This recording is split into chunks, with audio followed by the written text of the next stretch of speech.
Hey guys, welcome back to my channel.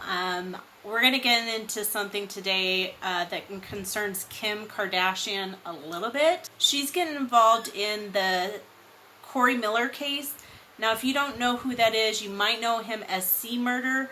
He was a rapper. He has been in prison. He was found guilty of shooting and murder of a 16-year-old. Now, we're going to get into this a little bit. There's some questionable stuff going on in the background. I do think that huge possibility that he is innocent. I don't think that they could have proved him beyond a reasonable doubt guilty. Let's go ahead and get into the details that I found. I've got my notes, so I'll be looking down January 12th, 2002. He wants to be called by Corey Miller. Miller had a concert at a nightclub in Jefferson County, Louisiana, which is just a suburb of New Orleans. Stephen Thomas is the 16-year-old, and he went to that concert. He was a huge fan of C Murder, or Corey Miller. While at the club, Stephen Thomas was beaten up and attacked by a group of men. Shortly after that is when he was shot once in the heart. He did pass away from that. That's why there is a murder charge. Two things there. Stephen's family has accused the nightclub of negligence because they didn't provide a safe place. One, they let a 16-year-old in, so that wasn't a safe place for him.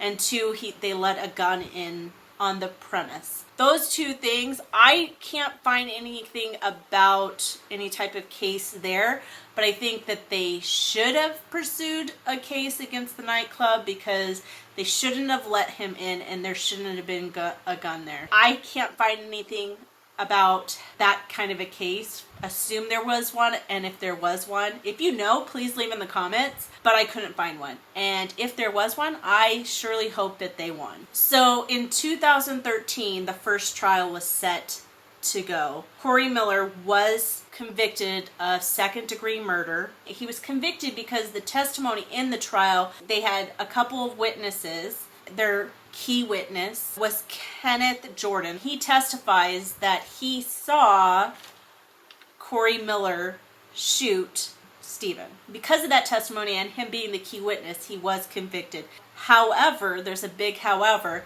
the judge in that case threw it out. He threw out the conviction due to the prosecution holding out information, purposely withholding information about the witnesses. They have to do another trial. Their key witness, Jordan, he gets up out of there. He moves to Atlanta. The prosecution and law enforcement have to go find him. And he doesn't want to come back. He does not want to testify again.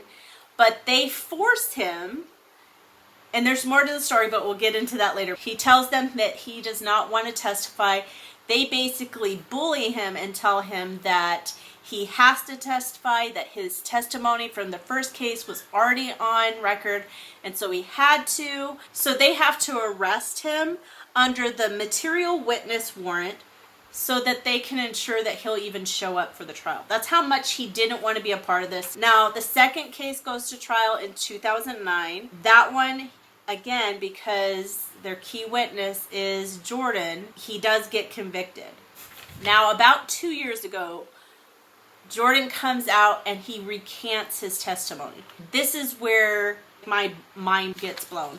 Because what you don't know about Jordan is when the police officers were interviewing him and getting testimony and his witness statements, they were pressuring him and threatening him to steer the whole case towards C Murder or Corey Miller.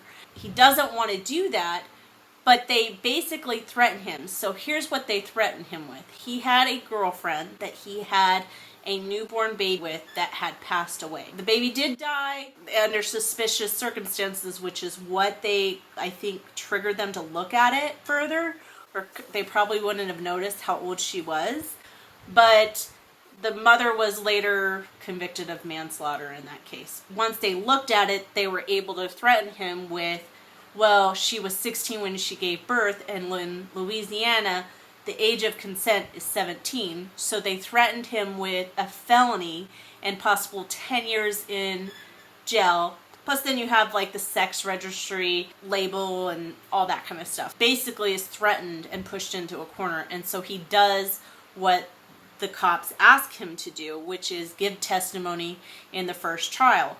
Now after that was done, it was thrown out. I think he was like, oh, I'm gone, I don't want to have anything, which it makes more sense that they had to go back and they had to threaten him and arrest him to make sure he showed up. Because basically if he didn't show up or he changed his testimony, he could probably have been charged with perjury, which is lying under oath. But he said, you know, it was too much guilt for him. And I believe it was like 2 years ago, he came out and officially recanted his statement in court documents. Now keep in mind, Jordan is the #1 witness. He is the key player in this.